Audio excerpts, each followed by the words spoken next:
Hello friends, welcome to Preethi's Delicacy. இன்னைக்கு நம்ம Preethi's Delicacyல என்ன பார்க்க போறோம்னு பாத்தீங்கன்னா ஒரு டீ டைம் ஸ்நாக். அதுவும் ரொம்பவே குயிக்கா ஈஸியா செய்யக்கூடிய ஒரு ஸ்நாக் ரெசிபி தான் அது. அதுவும் கேரளால ரொம்பவே ஃபேமஸான ஸ்நாக் இது. பழம் பொரி அப்படினு சொல்லுவாங்க. இல்லட்ட நேந்திரம் அப்பம் அப்படினு கூட சொல்லுவாங்க. இது வந்து நம்ம ஒரு கப் டீ கூட சாப்பிடும்போது ஒரு ஃபென்டாஸ்டிக்கான காம்பினேஷனா இருக்கும். வாங்க இத நம்ம எப்படி செய்யறது அப்படிங்கறத பார்க்கலாம். வீடியோக்குள்ள போகிறதுக்கு முன்னாடி நீங்க நம்ம சேனலை ஃபர்ஸ்ட் டைம் பார்க்கறீங்கன்னா மறக்காம Subscribe பண்ணிடுங்க. இந்த ரெசிபி பண்ணுறதுக்கு நமக்கு 2 நேந்திரம் பழம் தேவைப்படும்.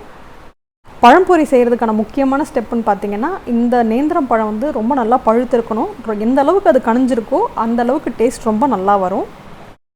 இந்த பழம்பொரி பார்த்தீங்கன்னா என்னோட ரொம்பவே ஒரு ஃபேவரட்டான டீ டைம் ஸ்நாக் இது. இந்த ரெசிபியை நான் செய்கிறத விட என்னோட மம்மி அப்படி இல்லாட்டா என்னோட அம்மா செய்யும்போது இந்த பழம்பொரியோட டேஸ்ட் வந்து ரொம்பவே ஃபென்டாஸ்டிக்காக ரொம்ப சூப்பராக இருக்கும். அதனால் இன்றைக்கி இந்த ரெசிபியை என்னோட மம்மி தான் உங்களுக்கு செஞ்சு காமிச்சிட்ருக்காங்க. நேந்திரம் பழத்தை நீங்கள் இந்த மாதிரி லென்த்வைஸ் நீங்கள் கட் பண்ணி எடுத்து வச்சுக்கோங்க. நீங்கள் கட் பண்ணும்போது இந்த கொஞ்சம் மீடியம் திக்னஸ்க்கு கட் பண்ணிக்கோங்க. ரொம்ப மெல்லிசாக கட் பண்ணாதீங்க.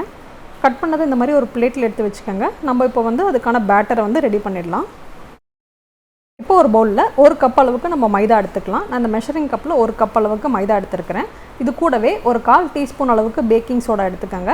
பேக்கிங் சோடா ஆட் பண்ண உங்களுக்கு விருப்பம் இல்லை அப்படின்னா நீங்கள் வந்து இட்லி தோசை மாவு இருக்குது இல்லைங்களா, அதை நீங்கள் வந்து ஒரு டேபிள் ஸ்பூன் அளவுக்கு சேர்த்துக்கோங்க. இது கூடவே கொஞ்சம் அரிசி மாவு சேர்த்துக்கோங்க. ஸோ அந்த கிறிஸ்பியாக அந்த பஃபியாக வர்றதுக்காக பேக்கிங் சோடாக்கு பதிலாக நீங்கள் இதை யூஸ் பண்ணிக்கலாம். இப்போ நம்ம இதில் சர்க்கரை சேர்த்துக்கலாம். சர்க்கரை வந்து ஒரு 3 டீஸ்பூன் அளவுக்கு நான் அதில் சேர்த்துருக்கிறேன். உங்களோட நேந்திரம் பழம் வந்து நல்லா கனிஞ்சிருந்தது, நல்ல ஒரு ஸ்வீட்னஸ் இருந்ததுன்னா நீங்கள் கொஞ்சம் கூட சர்க்கரை கம்மி பண்ணிக்கலாம். இப்போ நம்ம வந்து கொஞ்சம் கொஞ்சமாக தண்ணி சேர்த்து நல்லா மிக்ஸ் பண்ணி எடுத்துக்கலாம். இதோட கன்சிஸ்டன்சி பார்த்திங்கன்னா நம்ம இட்லியோட மாவு கன்சிஸ்டன்சி இருக்கும் பார்த்திங்களா, அந்த அளவுக்கு கொஞ்சம் திக்கான பேட்டரை வந்து நம்ம ரெடி பண்ணிக்கலாம். நீங்கள் வந்து விஸ்க் யூஸ் பண்ணி கூட நல்லா மிக்ஸ் பண்ணிக்கலாம். எந்த லம்ப்ஸுமே எந்த கட்டியுமே இல்லாமல் ஒரு திக்கான பேட்டரை வந்து ரெடி பண்ணிக்கோங்க. இப்போ இது கூடவே ஒரு சிட்டிகை அளவுக்கு உப்பு சேர்த்துக்கோங்க. ஃபுட் கலர் வந்து ஆப்ஷனல் தான். நாங்கள் வந்து இதில் எந்த ஃபுட் கலருமே ஆட் பண்ணலை. ஆனால் நீங்கள் ஒரு எல்லோ ஃபுட் கலர் ஆட் பண்ணும்போது பார்க்குறதுக்கு ரொம்ப அப்பீலிங்காக இருக்கும். உங்களுக்கு வேணும்னா நீங்கள் ஆட் பண்ணிக்கோங்க. தண்ணியோட அளவு பார்த்திங்கன்னா இந்த மாதிரி ஒரு பெரிய கப்பில் 3/4 கப் அளவுக்கு நமக்கு தண்ணி தேவைப்பட்டிருக்கு.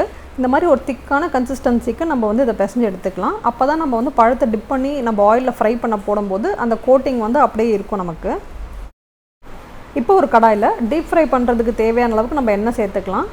அடுப்பை வந்து மீடியம் ஃப்ளேமில் வச்சுக்கோங்க. ஸோ நீங்கள் ஹை ஃப்ளேமில் வச்சிங்க அப்படின்னா நம்ம பழத்தை டிப் பண்ணி உள்ளே போட்ட உடனே மேலெலாம் கரிஞ்சு போயிடும். அதனால் அடுப்பை நீங்கள் மீடியம் ஃப்ளேமில் வச்சுக்கோங்க.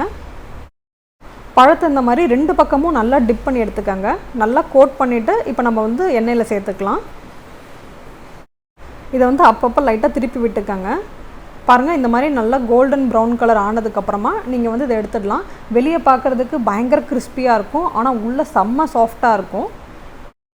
இது வந்து நம்ம நார்மலாக நம்ம ஊரில் செய்கிற வாழைக்காய் பஜ்ஜி மாதிரி தான், ஆனால் வந்து ஸ்வீட்டான ஒரு ஈவினிங் ஸ்நாக் இது. இது வரைக்கும் இதை ட்ரை பண்ணாதவங்க கண்டிப்பாக இதை ட்ரை பண்ணி பாருங்கள். இது வந்து அவ்வளோ டேஸ்டியாக அவ்வளோ ஃபென்டாஸ்டிக்காக இருக்கும். ஈவினிங் டைமில் 1 கப் சாய் கூட பழம்பொரி ரொம்பவே ஒரு பர்ஃபெக்டான டீ டைம் ஸ்நாக் இது. குட்டீஸ்லேருந்து பெரியவங்க வரைக்கும் ரொம்பவே விரும்பி சாப்பிடுவாங்க. கண்டிப்பாக ட்ரை பண்ணி பார்த்துட்டு எப்படி இருந்துச்சுன்னு மறக்காமல் எனக்கு கமெண்ட் பாக்ஸில் சொல்லுங்கள். தேங்க்யூ ஃபார் வாட்சிங் த வீடியோ. என்னோட ரெசிபிஸ் உங்களுக்கு பிடிச்சிருந்ததுன்னா மறக்காமல் Subscribe பண்ணிவிடுங்க.